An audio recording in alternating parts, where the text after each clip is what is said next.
जय हिंद दोस्तों, कैसे हैं आप सभी। मैं आपका दोस्त आर के बैंकिंग उड़ान से। आज हम पढ़ेंगे मॉनेटरी पॉलिसी। इससे पहले वाले वीडियो में हमने कवर किया है मॉनेटरी पॉलिसी कमेटी, जिसके अंदर हमने देखा था कि कैसे उर्जित पटेल की रिकमेंडेशन पे 5 मेंबर कमेटी बनाने का जो रिकमेंडेशन था वो दिया गया था। लेकिन उसके बाद गवर्नमेंट ऑफ इंडिया ने कन्वर्ट करके उसको बोला कि नहीं, इसको हम 6 मेंबर कमेटी बनाएंगे। तो जो भी मॉनेटरी पॉलिसी कमेटी ने डिसीजन लेती है इन्फ्लेशन को कंट्रोल करने के लिए, आज हम पढ़ेंगे मॉनेटरी पॉलिसी। प्रीवियस वीडियो में आपने देखा कि क्या एम था मॉनेटरी पॉलिसी कमेटी का, वो कौन कौन से टूल्स यूज़ करती थी और कैसे कैसे यूज़ करती थी। आज हम ब्रीफ में पढ़ेंगे मॉनेटरी पॉलिसी। चलिए बढ़ते हैं आगे। Monetary policy is a policy formulated and implemented by the central bank means RBI, जो कंट्री में मनी सप्लाई को कंट्रोल करेगा, क्रेडिट कंडीशंस को कंट्रोल करेगा और इकोनॉमी को में जो टारगेट है वो अचीव करेगा। जो टारगेट है 4+-2 का, जो 2 से 6% का इन्फ्लेशन का टारगेट है, to achieve macro economics goals like controlling inflation, ensuring price stability and promoting economic growth. और ये जो कौन करता है, ये करता है RBI, reserve bank of India, RBI. और इसके ना कुछ ऑब्जेक्टिव्स भी हैं। क्या ऑब्जेक्टिव्स हैं? प्राइस स्टेबिलिटी, अगर कंट्रोल इन्फ्लेशन कंट्रोल होगा तो मेंटेन स्टेबल प्राइस इकोनॉमी में भी होगा। सपोज़ हमारी पॉकेट में 5 रुपये हैं और जो बास्केट आती है वो आती है 10 रुपये की, तो मैं नहीं खरीद पाऊँगा ना, तो उसकी डिमांड ज़्यादा है, इस वजह से उसके 10 रुपये हो गए। लेकिन वही प्रोडक्ट का डिमांड और प्राइस अगर 10 से घटकर 5 रुपये हो जाए तो दैट मीन्स कि मैं वो प्रोडक्ट खरीद सकता हूँ। मेरी पॉकेट में 5 रुपये है तो मैं वो प्रोडक्ट खरीद सकता हूँ। दैट मीन्स कि मार्केट में एक स्टेबिलिटी है, price stability. Economic growth, support sustain growth by ensuring adequate credit flow. Economic growth होने के लिए मार्केट में मनी फ्लो होना चाहिए। मैंने आपको बताया था प्रीवियसली, जो हमारी इकोनॉमी होती है वो एक बलून की तरह होती है, जिसके अंदर पैसा पंप करोगे आप तो वे बड़ा होता रहेगा, ये बड़ा बड़ा होता रहेगा, ठीक है। लेकिन वहीं पर अगर आप इससे पैसा पंप आउट कर लोगे तो ये सिकुड़ के छोटा हो जाएगा। तो this is called economic growth. हमारी इकोनॉमी को बड़ा छोटा मनी सप्लाई करती है। अब आता है financial stability, maintain stability in banking and financial system, जो उसमें repo rates, reverse repo rate, market में स्टेबिलिटी, बैंकों के ऊपर ज़्यादा बर्डन ना आए, इन सब चीज़ों के लिए। Exchange rate stability, reduce excessive fluctuation in a value of रूपी, कि कहीं 10 रुपये ऊपर ना चढ़ जाए डॉलर। अभी आज चढ़ता है तो हमें लगता है कि एक एक पैसा, दो दो पैसा। तो ये जो स्टेबिलिटी है, हमारी जो वैल्यू है रुपये की, वो मेंटेन करने के लिए भी मॉनेटरी पॉलिसी काफ़ी कुछ करती है, क्योंकि ठीक है। अब आते हैं employment generation, promote higher employment through balanced and economic growth. अक्सर ये कहा जाता है कि अगर इन्फ्लेशन ज़्यादा होगा, हाइपर इन्फ्लेशन होगा, तो आपके पास जॉब्स भी नहीं रहेंगी और महंगाई भी बढ़ जाएगी। तो इन सब चीज़ों को कंट्रोल में रखने के लिए और बैलेंस में रखने के लिए मॉनेटरी पॉलिसी के कुछ ऑब्जेक्टिव्स हैं, जो एमपीसी को, मॉनेटरी पॉलिसी कमेटी को फॉलो करने होते हैं। मॉनेटरी पॉलिसी, इनके कुछ टूल्स हैं। पहला टूल्स क्वांटिटेटिव और दूसरा है क्वालिटेटिव। क्वांटिटेटिव में जो पैसा होगा उसको कंट्रोल करना सिखा रहे होंगे, और इसके अंदर रूल्स को इम्प्लीमेंट किया जाता है, ठीक है। और इन दोनों का काम क्या होता है? बैलेंस रखना। तो अभी हम पढ़ेंगे कि कैसे हम मॉनेटरी पॉलिसी टूल्स में क्या क्या टूल्स हैं और क्या क्या क्वांटिटेटिव टूल्स हैं, जिन्हें हम जनरल और सिलेक्टिव भी बोलते हैं, उनसे हम कैसे बैलेंस रख सकते हैं। सबसे पहले पढ़ते हैं quantitative tools of monetary policy. Quantitative tools generally instrument होते हैं जो आरबीआई यूज़ करता है मनी सप्लाई और क्रेडिट को मार्केट में भेजने। क्रेडिट मीन्स उधार, पब्लिक को देना, और मनी सप्लाई मार्केट में इम्पोज करना। उसके कुछ टूल्स हैं। रेपो रेट से वो रोक सकता है, reverse repo rate, bank rate, CRR, SLR और ओपन मार्केट ऑपरेशन। ये हम अभी पढ़ेंगे पूरी डिटेल में। सबसे पहला है रेपो रेट। रेपो रेट अभी आपने देखा होगा कि कई बार सुना भी होगा कि मार्केट में जो आरबीआई है वो रेपो रेट सेट करता है, कई बार मीटिंग्स होती हैं, उस केस में रेपो रेट सेट होता है। वो कैसे सेट होता है? The rate at which RBI lends short term funds to commercial bank against government securities. क्या होता है कि मार्केट में जो प्रिंटिंग है नोट की, वो कौन कर रहा है? पैसा किसके पास है? बैंकर्स बैंक कौन है? RBI। पैसा किससे लेगा बैंक? RBI से। लेकिन उसके अगेंस्ट उसे कुछ सिक्योरिटीज़ डिपॉजिट करनी पड़ती है। उस सिक्योरिटी के अगेंस्ट वो रेट ऑफ इंटरेस्ट तय करता है। सपोज आज रेट है 4%, ठीक है, और वहीं पर कल रेट हो जाता है 5%, तो बढ़ गया ना रेट। मेरे को RBI लोन महंगा दे रहा है, तो मैं भी तो आगे महंगा दूंगा ना लोन। तो यही होता है क्वांटिटेटिव टूल्स में रेपो रेट। अब इसकी फंक्शनैलिटी समझते हैं। अगर रेपो रेट बढ़ेगा, यानी कि जो पैसा बैंक लेता है RBI से उधार, वो 4 से 5 रुपये हो जाता है, 4 से 5 रुपये हो जाता है, तो क्या होगा? लोन्स बिकम कॉस्टली, महंगे हो जाएंगे लोन। बैंक बोरो लेस, बैंक भी तो बोलेगा ना कि मुझे कम पैसा चाहिए, मैं इतना पैसा पे नहीं कराएगा। लेकिन इसी दौरान मार्केट में पैसा जाने से रुक जाता है। मार्केट में पैसा कौन भेजता है? आपका अपना बैंक, जो कमर्शियल बैंक है, SBI या SBI, HDFC, ICICI, axis, bank of Baroda, ये सारे आपके अपने बैंक है। यही मार्केट में पैसा सर्कुलेट करते हैं। इनके पास पैसा कम होगा तो मार्केट में पैसा कम जाएगा। जब मार्केट में पैसा कम जाएगा तो दैट मीन्स इन्फ्लेशन कंट्रोल हो गई। अब बढ़ते हैं आगे इसकी एक और। अगर हम यही चीज़ पे रेपो रेट कम कर देते हैं, यानी कि 5 से 4 कर देते हैं, तो क्या होगा? लोन आपके कम हो जाएंगे, बैंक ज़्यादा पैसा लेगा RBI से, मार्केट में सप्लाई कर देगा। इसका एक छोटे एग्जांपल से समझना। आपको घर खरीदना है और आज लोन का रेट ऑफ इंटरेस्ट 10% है। आप बोलते हो नहीं, मेरे पास अभी बजट नहीं है कि मैं 10% उसका ब्याज भर सकूं। तो आप कहते हो कि मैं कुछ टाइम रुकता हूँ और देखता हूँ, क्या पता लोन सस्ता हो जाए। वहीं पर कुछ टाइम बाद, 1-2 महीने बाद, लोन पर रेट हो जाता है 8%।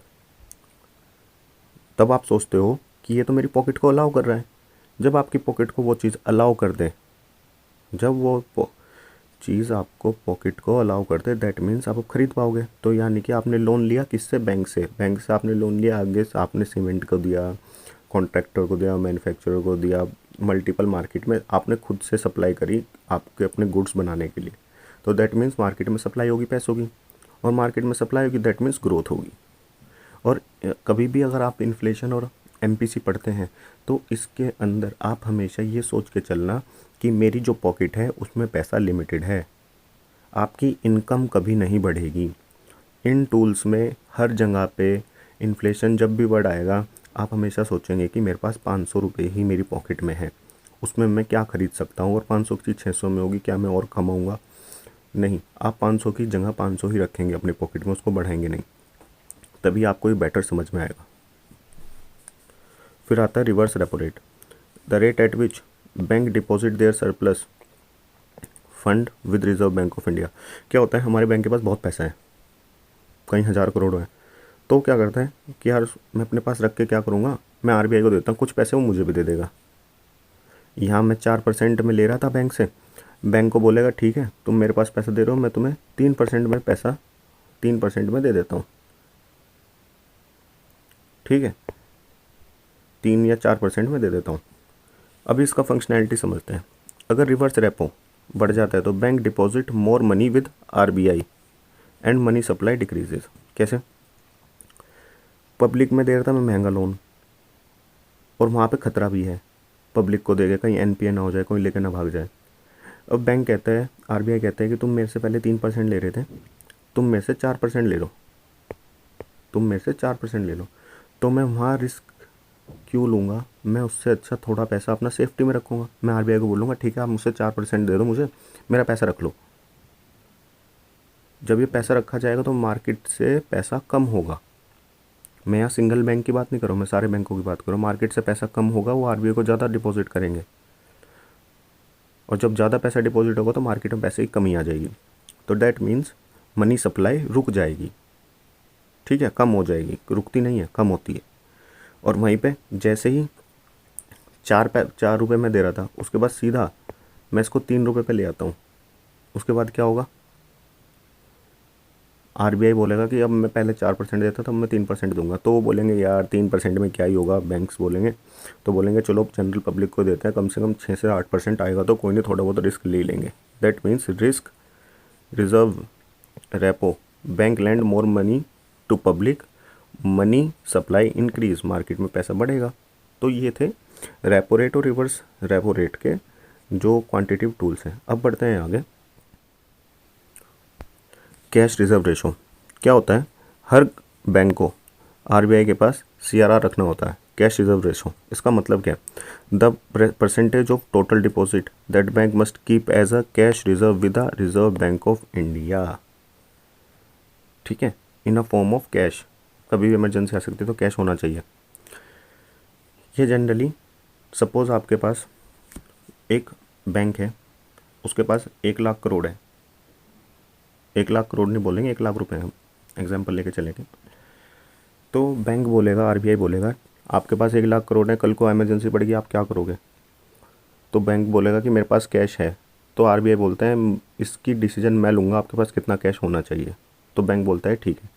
कल को बैंक बोल रहा है आपके पास cash, pure in form of cash आपके पास होना चाहिए 4 से 5%, यानी कि 5-6 हज़ार रुपये आपके पास कैश होना चाहिए। कल को कोई भी आ जाएगा मांग लेगा तो आपको देने होना चाहिए एनी टाइम। तो जो कैश का in terms of cash reserve है, आरबीआई इसमें भी डिसीजन लेता है। कैसे, अगर हम कैश रिजर्व को बढ़ा देंगे, 4 हज़ार से 5 हज़ार कर देंगे, तो बैंक के पास कमी होगी थोड़ी पैसों की। ठीक है, वो ज़्यादा पैसा किसके पास रखेंगे, आरबीआई। सीआरआर हमेशा आरबीआई के पास मेंटेन होता है, जितने भी रिजर्व हैं वो आरबीआई के पास रिजर्व होते हैं। वहीं पर लेस मनी अवेलेबल होगी मार्केट में देने के लिए पब्लिक को, और इसमें ज़्यादा क्या होगा, मार्केट में सप्लाई कम हो जाएगी।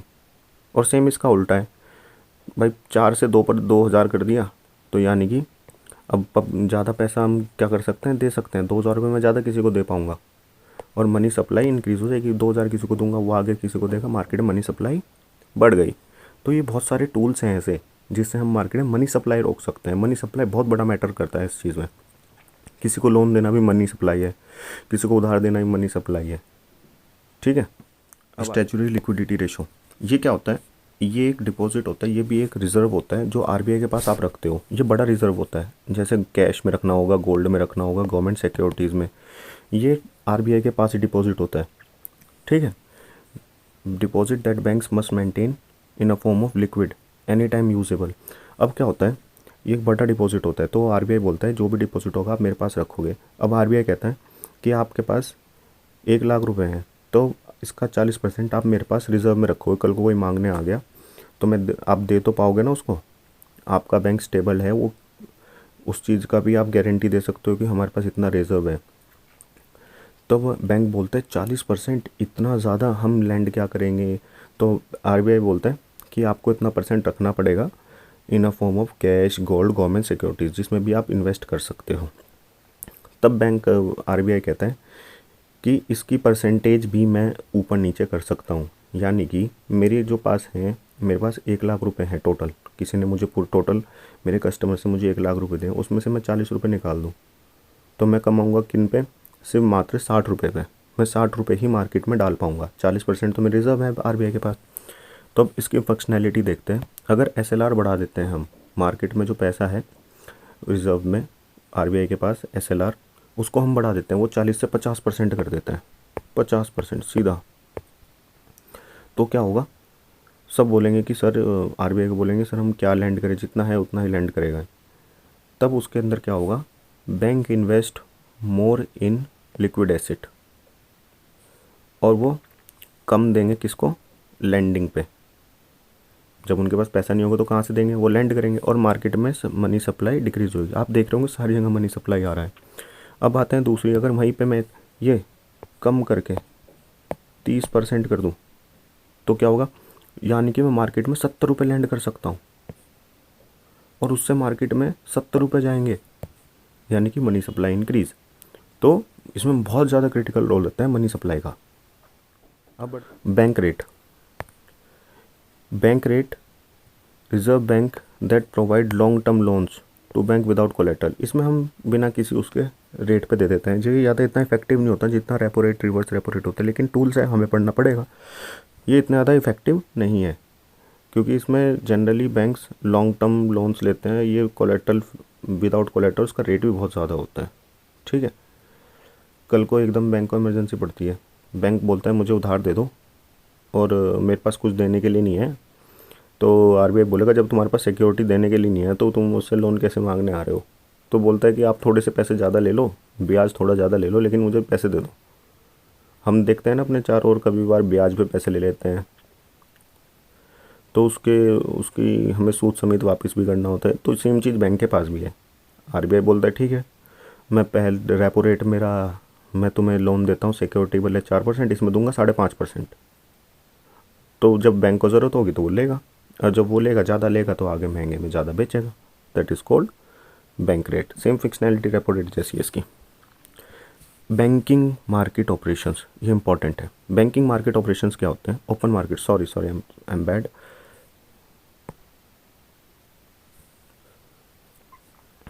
Open market operations, open market operations, market में आप बाय और सेल कर रहे हैं क्या? अब समझना, आरबीआई क्या करता है, हमने एक फंक्शन पढ़ा था government bank. RBI government bank भी है। ये जो सिक्योरिटीज है गवर्नमेंट की, सेल और परचेज, मार्केट में डालना, खरीदना, बेचना कौन करेगा? आरबीआई। क्योंकि सारे रिजर्व किसके पास हैं?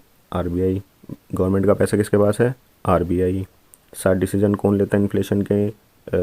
आरबीआई, गवर्नमेंट की जगह पे आरबीआई। तो अब इसके जो सिक्योरिटीज़ है वो भी कौन सेल करेगा? RBI. Buy and selling of government securities by the reserve bank of India regulate more money supply in the economy. जितनी भी मनी सप्लाई है मार्केट में वो कौन रेगुलेट करेगा?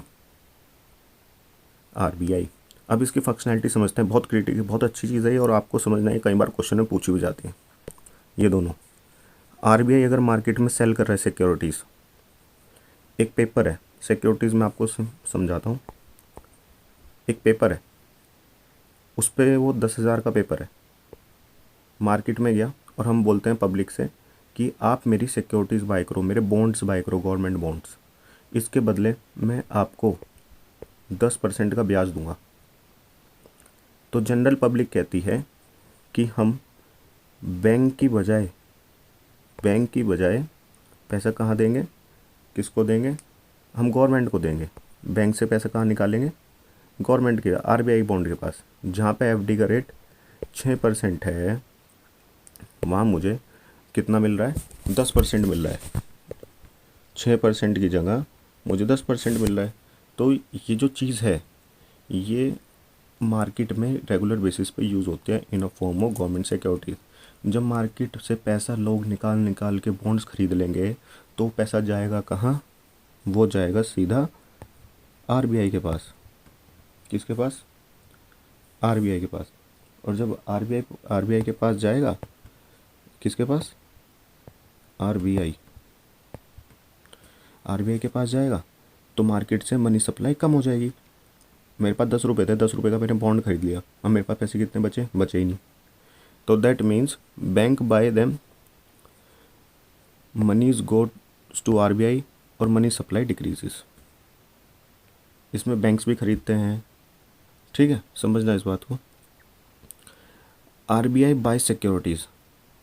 अब आपके पास सिक्योरिटी पेपर था, आपने 10 रुपये में ख़रीदा, अब मैं उसके बदले आपको 12 रुपये दूंगा, तो आप बेचोगे नहीं बेचोगे? जरूर बेचोगे।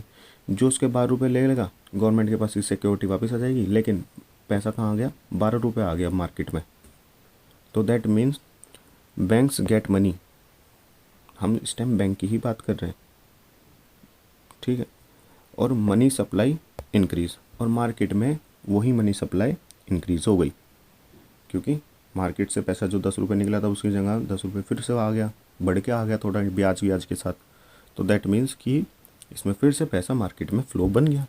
तो इसमें देखा आपने पूरे से उस 6 के 6 जो टूल्स हैं हमारे, उन सब में हमने यही कवर किया है कि मनी सप्लाई कैसे काम आती है और मनी सप्लाई का कितना बड़ा रोल है, आरबीआई कैसे मनी सप्लाई को कंट्रोल करके चलता है। और मनी सप्लाई कंट्रोल होगी, दैट मीन्स इन्फ्लेशन कंट्रोल होगा। ये जो हमने इन्फ्लेशन का एक चैप्टर भी पीछे कवर किया है, आप ये इससे पढ़ने से पहले आप इन्फ्लेशन का चैप्टर ज़रूर पढ़िएगा। अब बढ़ते हैं आगे। एक दूसरा इसका सिंपल सा हम रूल समझेंगे। इतना हमने टूल्स पढ़ लिए, हम आज परेशान हो गए कि यार क्या क्या याद रखें। सिंपल रूल है, कंट्रोल इन्फ्लेशन और इकोनॉमी बूस्ट, ये इनका मेन मोटिव है।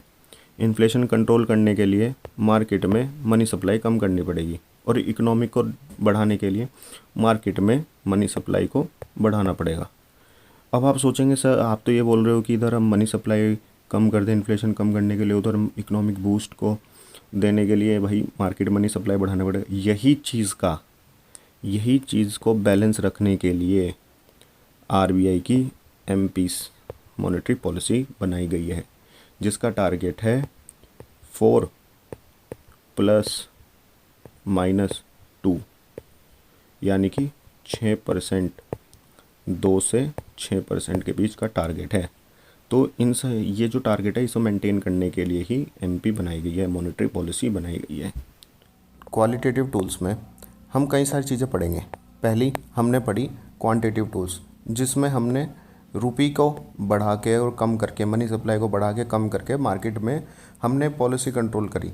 लेकिन इसमें हम पढ़ेंगे कि कैसे हम डायरेक्शंस के थ्रू, डिस्कशन के थ्रू और जो रिस्ट्रिक्शंस है उसके थ्रू, और कैसे लॉस जो बनाए उसके थ्रू हम डायरेक्ट करेंगे बैंकों को कि आप कैसे जो क्रेडिट रेशनिंग है, मतलब आप मार्केट में कैसे जो इन्फ्लेशन कंट्रोल है, और दूसरा इन्फ्लेशन कंट्रोल के साथ साथ इकोनॉमिक ग्रोथ, जो हम दो ऑब्जेक्टिव हो उन दोनों को ध्यान में रख के कैसे आगे बढ़ेंगे। पहला आता है क्रेडिट रेशनिंग।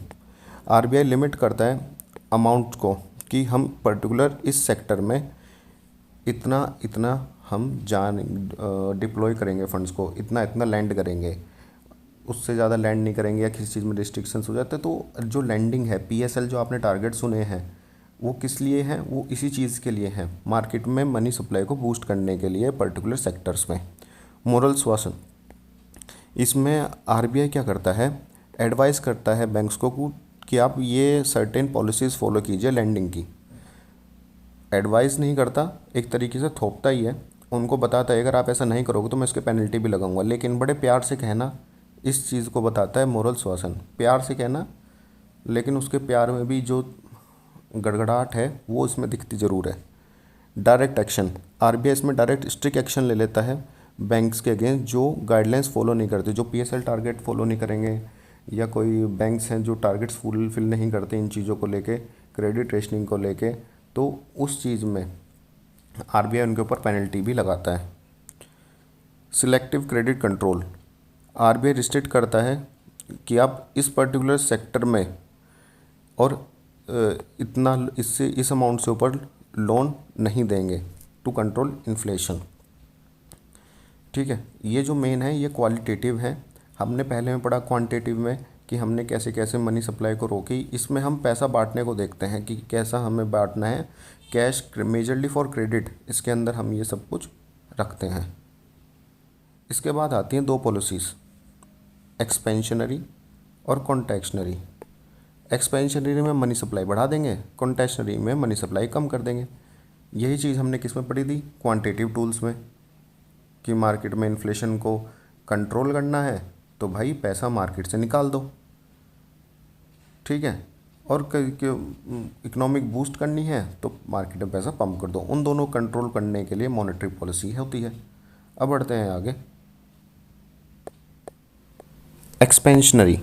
एक्सपेंशनरी यानी कि ये इकनॉमी है, इसको इतना बड़ा इकनॉमी बनाने के लिए क्या करना पड़ेगा?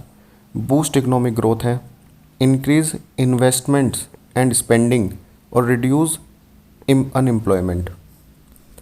ये हमारी इकनॉमी है, इसको एक बड़ी मेजर इकनॉमी को बनाने के लिए इसके अंदर हमें खर्चा भी करना पड़ेगा। खर्चा करने के लिए सबसे पहले हमें इकोनॉमिक ग्रोथ करने के लिए हमें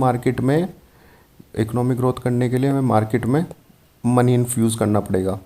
मनी इन्फ्यूज़ के साथ साथ इसमें इन्वेस्टमेंट्स भी इन्फ्यूज़ करनी पड़ेंगी, ठीक है। इन्वेस्टमेंट करेंगे, स्पेंडिंग करनी पड़ेगी गवर्नमेंट को, ताकि मार्केट में पैसा बन सके, और पैसा बढ़ेगा तो इकोनॉमिक ग्रोथ होगी।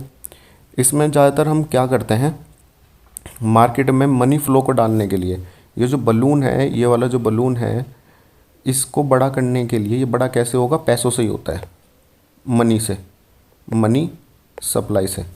ठीक है, जब मनी सप्लाई आएगा इसमें तो मनी सप्लाई को किससे बड़ा होगा, मनी सप्लाई से। ठीक है, इस चीज़ को बढ़ाने के लिए हमें रेपो रेट को कम करना होगा। ठीक है, जितने भी रेट्स हैं वो सारे कम करने पड़ेंगे। मार्केट से हमें जो गवर्नमेंट सिक्योरिटीज़ है वो बाय करनी पड़ेंगी। आरबीआई क्या करेगा, आरबीआई परचेज़ कर लेगा, क्योंकि आपको पता है हमने मार्केट से पैसा निकालने के लिए सिक्योरिटीज़ मतलब उसके अगेंस्ट हमने पैसा लिया था और सिक्योरिटीज़ दे दी थी किसको, बैंक्स को, और वो पैसा किसके पास था, आरबीआई के पास। अब आरबीआई बोलता है कि भाई ये जो सिक्योरिटीज़ है इसको तुम इंटरेस्ट के साथ 12 रुपये में ले लो और सिक्योरिटीज़ मुझे वापस कर दो। तो मार्केट में पैसा और आ गया, मार्केट में पैसा आ गया मीन्स मार्केट में मनी सप्लाई बढ़ गई। तो ये सब चीज़ करने के लिए मार्केट में मनी सप्लाई बहुत ज़रूरी है। एक्सपेंड करना ही मॉनेटरी एक्सपेंशनरी पॉलिसी है। इसके बाद हम पढ़ेंगे कॉन्ट्रैक्शनरी मनी सप्लाई। इसके अंदर क्या होता है, एक बलून है, बहुत बड़ा हो गया, एक्सेस हो गया, उसको छोटा करना है, इसको छोटा करना है, क्योंकि जो हमारी इकोनॉमी है उसके अंदर इन्फ्लेशन बहुत ज़्यादा हो गया, इन्फ्लेशन ज़्यादा हो गया, यानी कि इसके अंदर मनी सप्लाई बहुत ज़्यादा है।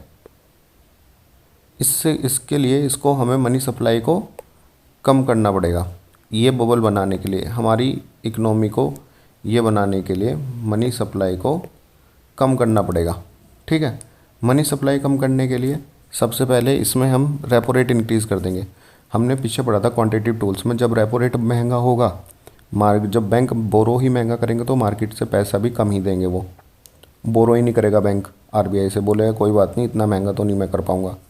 दूसरा, इंक्रीज सीआरआर एसएलआर, मार्केट में रिज़र्व रेशो ही बढ़ा दिया। बैंक के पास थे 100 रुपये, 40 उसमें से रिज़र्व में डाल दिए, वो दे रहा था पहले 60 रुपये, उसके बाद रिज़र्व बढ़ा दिया 50 रुपये पे, अब देगा सिर्फ 50 रुपये ही। सेल गवर्नमेंट सिक्योरिटीज़, मार्केट में बहुत सारा पैसा है, उस पैसे को अपने पास रखने के लिए हमने पेपर दे दिया कि तुम ये पेपर पकड़ो और ये हम इतना इंटरेस्ट देंगे। तो जो भी बैंक्स होगी, जनरल पब्लिक होगी, वो सिक्योरिटीज़ में बाय करने लगेगी, और जो एक्सेस अमाउंट फंड्स था मार्केट में वो किसके पास आ जाएगा, वो आ जाएगा आरबीआई के पास। तो ये सब था सेल गवर्नमेंट सिक्योरिटीज़। ठीक है, ये थी कुछ पॉलिसीज़ जो अभी तक हमने पढ़ी हैं, जिसमें कॉन्ट्रैक्शनरी था, एक्सपेंशनरी था, टाइप्स ऑफ मॉनेटरी पॉलिसीज़, जिसके अंदर हमने पूरी डिटेल में पढ़ा है। अब जो आपने इससे पहले एक वीडियो कवर करी थी मॉनेटरी पॉलिसी कमेटी, उसके अंदर हमने क्या क्या डिसीजन लिए थे, क्या क्या था, और कौन कौन मेंबर मॉनेटरी पॉलिसी के डिसीजन लेता है। इस वीडियो से ज़रूर जाके एक बार एमपीसी वीडियो ज़रूर देखें, और चैनल का वीडियो अच्छी लगी तो प्लीज़ वीडियो को लाइक करें, चैनल को सब्सक्राइब करें।